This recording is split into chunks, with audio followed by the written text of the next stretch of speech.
శ్రీమాత్రే నమః, శ్రీ గురుభ్యో నమః.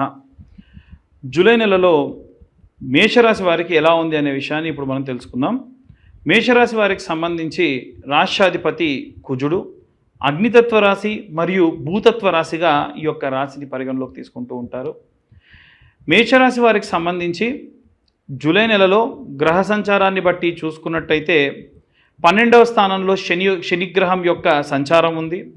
అలాగే మేషం తర్వాతకి వృషభము, అలాగే మిథునము, కర్కాటకము, సింహము.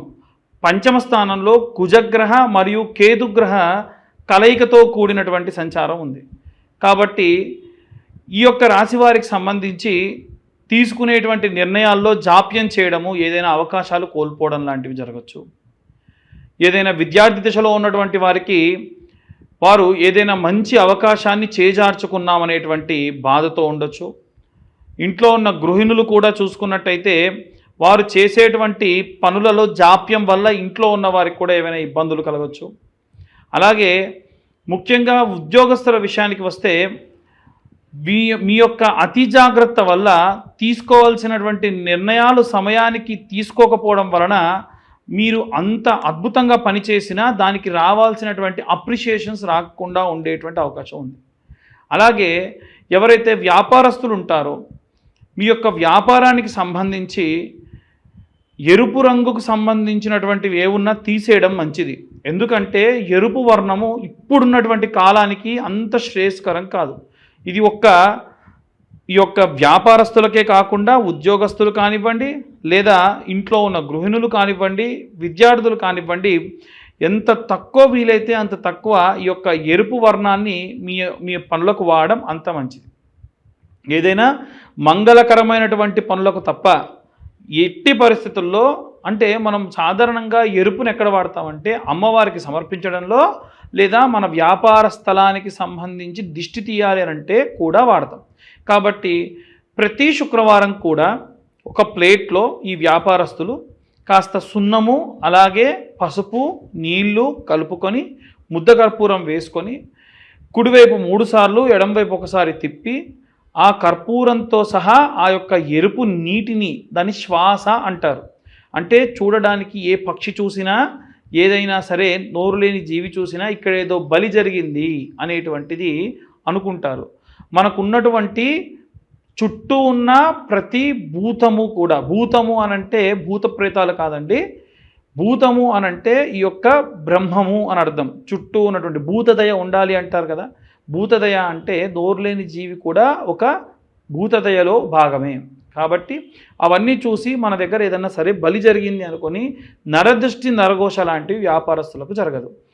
ముఖ్యంగా మాస్గా ఏదైనా సరే ఒక పబ్లిక్ సెక్టార్లో ఉండేటువంటి సినీ రాజకీయ రంగాల వారి విషయానికి వస్తే, సినీ రాజకీయ రంగాల వారనంటే ఒక్క సినిమా వారని కాదండి, మీడియా, ఒక కెమెరామెన్ కానివ్వండి, ఒక ఎడిటర్ కానివ్వండి, ఒక ఛానల్ ప్రొడ్యూసర్స్ కానివ్వండి, డైరెక్టర్స్ కానివ్వండి, ఎవరైనా సరే మీ శరీరానికి ఆరా అనేది పెరుగుతూ ఉంటుంది పబ్లిక్ డొమైన్లో తిరగడం వలన. మరి మీకున్న ఆరాని మీరు కంట్రోల్ చేసుకోవాలంటే మంత్ర జపం చేయడం మంచిది. ఆ మంత్రం ఏంటో ఆఖరిని చెప్తా. అలాగే దిష్టిని కూడా తీసుకోవాలి. మనకి మనం దిష్టిలో తీసుకోవాలంటే ఉప్పు నీళ్ళల్లో వేసి స్నానం చేయడం మంచిది.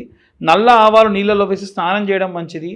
ఆవాల మూటని నూనెలో ముంచి దీపం వెలిగించడం మంచిది. చిన్న ఆవాల మూటని నువ్వుల నూనెలో లేదా ఆవాల నూనెలో ముంచి దీపం వెలిగించడం కూడా మంచిది.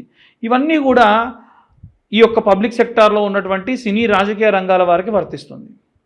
ప్రత్యేకంగా చూసుకుంటే ఎవరైతే రైతులు, చేతి వృత్తులు, కుల వృత్తులు చేసేవాళ్ళు, ఫారిన్ కంట్రీస్కి వెళ్ళాలనుకునే వాళ్ళు, పిల్లల దగ్గర లేకుండా వృద్ధాప్యంలో ఉన్నటువంటి ముసలి వాళ్ళు ఎవరైతే ఉంటారో వీరందరూ కూడా నిత్యము మీ యొక్క ఆరోగ్యానికి సంబంధించి జాగ్రత్తను పాటించండి. ఎందుకంటే భూమిని, రసాయనిక పదార్థాలని, ఏదైనా సరే, అంటే నేను ఇప్పుడు చెప్పేది ఒక చేతి వృత్తులు, కుల వృత్తులు చేసేటువంటి వారికి, రైతులకి. అలాగే వృద్ధాప్యంలో ఉన్నవారు కూడా ఏంటంటే చాలామంది ఇవాళ రేపు వృద్ధాప్యానికి వచ్చిన తర్వాతకి సహాయం చేసేవారు తగ్గి వారికి వారే వంట వండుకోవడము, వారి పనులు వాళ్ళే చేసుకోవడం లాంటివి చేస్తూ ఉంటారు. కాబట్టి నరాలకు సంబంధించిన ఇబ్బందులు వచ్చే అవకాశం ఉంది. ఇక చిన్న పిల్లల దగ్గర నుంచి వృద్ధాప్యంలో ఉన్న వారి వరకు అందరూ కూడా ఏ మంత్రం చదివితే మంచిది అనంటే శరవణ భవాయ విద్మహే కార్తికేయాయ ధీమహే తన్నో స్కంద ప్రచోదయాత్, ఓం నమో స్కందాయ నమః. అంత పెద్ద మంత్రం మేము చదవలేమనుకుంటే ఓం నమో స్కందాయ నమః. జపమాల ఉంటే ఇంకా మంచిది, జపమాల లేదంటే కరుంగలిమాల లాంటిది ఉంటే మంచిది. అలా జపం చేసినటువంటిది మెడలో కూడా వేసుకోవచ్చు. ఆ మంత్రశక్తి అంటే నేను ఇప్పుడు చెప్పేది ఏంటంటే నేనేదో పూజ చేస్తాను చేసి మీకు ఇస్తాను మీరు వేసుకుంటే మంచిదని చెప్పట్లా. మీ కష్టం గురించి మీకంటే ఎక్కువ ఎవరికి తెలియదు కాబట్టి మీరు ఆ మంత్రాన్ని జపం చేయడం వలన ఆ మాలకి మీకు శక్తి వస్తుంది. దాన్ని ధరించడం వలన ఎటువంటి నెగిటివ్ ఎనర్జీ మీ దాకా రాకుండా ఉంటుంది. ఇవన్నీ కూడా గోచార రీత్యా చెప్పేటువంటి విషయాలు మాత్రమే. పూర్తిగా మీ జాతకం విశ్లేషణతో మీకు కావాలి అని అంటే కింద ఉన్న నెంబర్కి మీ యొక్క పేరు, మీ date of birth, time, place పంపించండి. ఈ 2025వ సంవత్సరంలో కేవలం 2025 రూపాయలు మాత్రమే ఛార్జ్ చేయడం జరుగుతుంది. ఈ యొక్క జాతకం పూర్తిగా 60 నుండి 70 పేజీల్లో మీకు అందించడం జరుగుతుంది. అలాగే విశ్లేషణతో మీతో అరగంట గంట సేపు మాట్లాడి ఇలాంటివి ఇంకేమన్నా మీ జాతకరీత్యా రెమెడీస్ తీసుకోవాల్సి ఉంటే కూడా మీకు చెప్పడం జరుగుతుంది. ఇక అన్ని వర్గాల వాళ్ళు ఎలాంటి రెమెడీస్ తీసుకోవాలి, ఎలాంటి మంత్రపఠనం చేయాలనే విషయాన్ని ఇప్పుడు మనం తెలుసుకుందాం. ఈ యొక్క జూలై నెల చాలా ప్రాముఖ్యతతో కూడినటువంటి నెల. మనకున్నటువంటి ఇంగ్లీష్ క్యాలెండర్ లెక్కల ప్రకారంగా చూసుకున్నట్టయితే ఈ జూలై అనేటువంటిది 7వ నెల సంఖ్యగా వస్తుంది. అంటే సగభాగం వరకు కూడా సంవత్సరంలో పూర్తవుతుంది. ఒక విషయం ముఖ్యంగా చెప్పాలి అనంటే ఈ సంవత్సరానికి శాపం తగిలిందా అనేట్టుగా ఉంటుంది. ఎందుకంటే మన ఈ 2025వ క్యాలెండర్లో ఉన్నటువంటి డేట్స్, వీకెండ్స్ ఎలా ఉంటాయో 1941వ సంవత్సరానికి సంబంధించినటువంటి క్యాలెండర్ ఇయర్ అంతా కూడా యాజ్ ఇట్ ఈజ్ అలాగే ఉంటుంది. ఈ సంవత్సరంలో మనకు ఉన్నటువంటివి ఏవైతే జరిగినటువంటి డిజాస్టర్స్ ఉన్నాయో దీనికి రెట్టింపుగా 1941లో జరిగింది. అందున ముఖ్యంగా పర్ల్ హార్బర్ లాంటి బ్లాస్టింగ్స్ జరగడం కానీ, అలాగే ఉన్నటువంటి మన యొక్క వరల్డ్ వార్ 2 జరగడం కానీ, ఇలాంటివన్నీ కూడా చైనాలో 1500 మంది ఒకేసారి మాస్గా చనిపోవడం కానీ ఇలాంటివన్నీ కూడా జరిగాయి. మనం ఈ సంవత్సరం చూసుకుంటే కాలిఫోర్నియాలో జరిగినటువంటి ఆ యొక్క అడవి అంతా కూడా తగలబడి ఎన్నో జీవులు చనిపోవడము, అక్కడి నుంచి మొదలై ముఖ్యంగా మన భారతదేశంలో పెహల్గాం దాడి కానివ్వండి, రైల్వే యాక్సిడెంట్ కానివ్వండి, మొన్న రీసెంట్గా జరిగినటువంటి ఎయిర్ ఇండియా క్రాష్ కానివ్వండి, చాలా వరకు మాస్ సంఖ్యలో జనాలు చనిపోతూ ఉన్నారు. ఇదంతా కూడా గ్రహస్థితికి సంబంధించినటువంటి విషయం. కేవలం మనకు 6 నెలలు మాత్రమే పూర్తయింది, ఇంకా 6 నెలలు జరగబోతూ ఉంది. మన తెలుగు లెక్కల ప్రకారంగా అయితే ఇంకా మనకు 8 నుంచి 9 నెలల పాటు మన యొక్క తెలుగు క్యాలెండర్ అనేటువంటిది ఉంది. కాబట్టి జనాలందరూ కూడా చాలా జాగ్రత్తగా ఉండాలి. ముఖ్యంగా ఈ సంవత్సరంలో చూసుకున్నట్టయితే మనకు గతంలో గడిచినటువంటి రోజుల్లో షష్టగ్రహ కూటమి కానీ, పంచగ్రహ కూటమి కానీ, అలాగే శని తిరోగమనం కానీ ఇవన్నీ కూడా మనం దాటుకుని వచ్చాం. అలా దాటుతూ ఇప్పుడు ప్రత్యేకంగా ఏంటంటే పలానా రాశి వారిని టార్గెట్ చేయడం అనేటువంటిది జరుగుతూ ఉంది. ఉదాహరణకు శని మీనంలో ఉన్నాడు, ఏలినాటి శని ప్రభావం మీనరాశి వారికి అది యుక్త వయసులో ఉన్న వాళ్ళకైతే మొదటి దశ, లేదా కాస్త 3 పదులు దాటిన వారికి అయితే 2వ దశగా ఉంటుంది. కాబట్టి శారీరకమైనటువంటి బాధలు కానీ, యాక్సిడెంట్స్ కానీ, లేకుంటే ఆపరేషన్స్ కానీ జరిగే అవకాశం ఉంటుంది. అలాగే ఉన్నటువంటి అన్ని రాశుల్లో శని 4వ స్థానంలో మిథున రాశిని చూస్తూ ఉంది, అంటే వారికి అర్ధాష్టమ శని. 8వ స్థానంలో తులారాశిని చూస్తుంది, అంటే వారికి అష్టమ శని. అందున ప్రత్యేకంగా సింహరాశి వారికి వచ్చేసి ఈ యొక్క కుజుడు మరియు కేతువు కలిసి ఉన్నారు. ఒక్కసారి మీరు ఎవ్వరైనా సరే జూలై నెలలో ఉన్నటువంటి రోజు ప్రారంభం ఎలా అవుతుంది అనేది ఓపెన్ చేస్తే రాహువు కేతువుకి ఇటుపక్క అంతా ఎవరు ఉండరు, మిగిలిన అన్ని గ్రహాలు అటుపక్క ఉంటాయి. ఇది సాధారణంగా ఒక మనిషి ఎవరన్నా పిల్లవాడు పుడితే అది కాలసర్పదోషము అని అంటారు. అంటే కాలసర్పదోషం అంటే ఏది అంత సులువుగా జరగదు, ఏది అంత ప్రశాంతంగా జరగదు, అన్ని ఇబ్బందులతో ఉంటారు, మనదాకా వచ్చి పనులన్నీ కూడా వెళ్ళిపోవడం జరుగుతుంది. ఇలాంటివన్నీ కూడా జరుగుతూ ఉంటాయి. కాబట్టి జూలై నెలలో అందరూ కూడా చాలా జాగ్రత్తగా ఉండండి. ముఖ్యంగా ఇంట్లో ఉన్న గృహిణులు దయచేసి మీకున్నటువంటి ఆచారాలు పద్ధతులు పాటించండి. ఎట్టి పరిస్థితుల్లో ప్రతి శుక్రవారము ఆదివారము అమ్మవారికి సంబంధించి కుంకుమార్చన చేయండి. ఎన్నో మార్లు నేను ఇంతకు ముందు కూడా ఈ విషయం చెప్పాను. చిన్న పసుపు ముద్దను తయారు చేసుకొని శుక్రవారం నాడు కుబేర కుంకుమతోని కుంకుమార్చన చేయండి. పచ్చకర్పూరము కుంకుమ కలిపిన కుంకుమతో కుంకుమార్చన చేయండి. వారమంతా కూడా ఆ కుంకుమని ఇంట్లో ఉన్న వాళ్ళకు పెట్టి పంపించండి.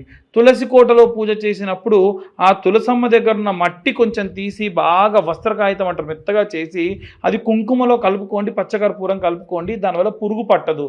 అలా ఎందుకు అనంటే అపమృత్యు భయాన్ని తీసేస్తుంది తులసి యొక్క మట్టి. అలాగే విద్యార్థుల విషయానికి వస్తే ఈ సంవత్సరం విద్యా వ్యవస్థలో విపరీతమైనటువంటి మార్పు వచ్చే అవకాశం ఉంది. అంటే ఇప్పటి వరకు మనం చదువుకున్నటువంటి విద్య ఏదైతే ఉందో వాటన్నిటికీ కూడా అసలు ఎవ్వరూ ఊహించినటువంటి మార్పులు జరిగే అవకాశం ఉంది. పిల్లలందరూ కూడా మేధా దక్షిణామూర్తికి సంబంధించినటువంటి ఈ యొక్క జపము మంత్రము లాంటివి చదువుకోవడం, స్తోత్రం కనీసం రోజు ఒకసారి వినడం చాలా మంచిది. అలాగే ఎవరైతే ఉద్యోగస్తులు ఉంటారో అనవసరమైనటువంటి పోకడలకు పోయి ఉద్యోగాన్ని మారాలనేటువంటి దాని జోలికి పోకుండా వీలైనంత వరకు కూడా బృహస్పతి గ్రహానికి సంబంధించిన జపం చేసుకోండి. ఆ మంత్రం ఏమిటంటే గురు అరిష్టేతు సంప్రాప్తే గురు పూజాంచకారయేత్ గురుధ్యానం ప్రవక్ష్యామి పుత్ర పీడోపశాంతయే. అలాగే ఈ యొక్క వ్యాపారస్తులందరూ కూడా వీలైనంత వరకు కనక పుష్యరాగము అనేటువంటి స్టోన్ని లాకెట్గా కానీ లేకుంటే కనక పుష్యరాగాన్ని ఉంగరంగా మాత్రమైనా సరే ధరించడం చాలా చాలా శ్రేయస్కరం. అలాగే ఎవరైతే వ్యాపారస్తులు ఉంటారో వీరు మాత్రం వ్యాపారం అభివృద్ధి చెందాలి అని అంటే నిత్యము నైమిత్తిక కర్మలు చాలా చేయాలి. ఒక గ్లాస్లో ఒక నిమ్మకాయ ప్రతిరోజు కూడా మార్చడం లాంటివి కానీ, మీ యొక్క వ్యాపార స్థలంలో ఉన్నటువంటి అమ్మవారి ఫోటోకి పసుపు కొమ్ములతోని అల్లి ఒక దండలా వేసుకోవడం కానీ, ఇలా నిమ్మకాయ ఎండుమిరపకాయలతోని అమర్చి దిష్టిగా కట్టుకోవడం కానీ, ప్రతి వారం వారం మార్చుకోవడం కానీ, పటికను పెట్టుకోవడం కానీ, వ్యాపార స్థలం అంతా శుచిగా ఉంచుకోవడం కానీ, ప్రతిరోజు కూడా వ్యాపార స్థలం విడిచి వెళ్ళేటప్పుడు ఒక పేపర్, ఇంత పొడుగు పేపర్ అడుగున కొంచెం కాల్చి కుడివైపు 3 సార్లు ఎడంవైపు ఒకసారి తిప్పి అక్కడ పడేసి వెళ్ళడం లాంటివి చేయడం వల్ల వ్యాపారానికి ఉన్నటువంటి నరదృష్టి, నరదోష, నరఘోషం అంతా కూడా పోతుంది.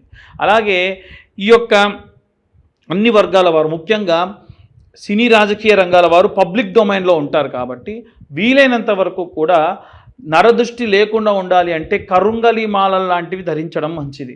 కరుంగలి మాల మనం పనికి వెళ్ళేటప్పుడు వేసుకొని వెళ్ళడము, తర్వాత తిరిగి రాగానే స్నానం చేసి పూజ చేసుకునేంత వరకు దాన్ని ధరించడం, తర్వాత తీసి పక్కకు పెట్టడం, నిద్రించేటప్పుడు కానీ భోజనం చేసేటప్పుడు కానీ దాన్ని ధరించకుండా ఉండడం, ఇలాంటివి చేస్తే మంచిది.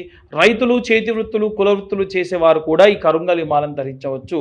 ఈ మాలకున్న ప్రత్యేకత ఏమిటంటే మీ మనస్సు బాలేదు, ఏదో దేవాలయానికి వెళ్ళి ఓం నమ శివాయ, గణపతి దేవాలయానికి వెళ్ళి గం గణపతయే నమః అన్న మంత్రము ఆ మాలతో అలా జపం చేయండి.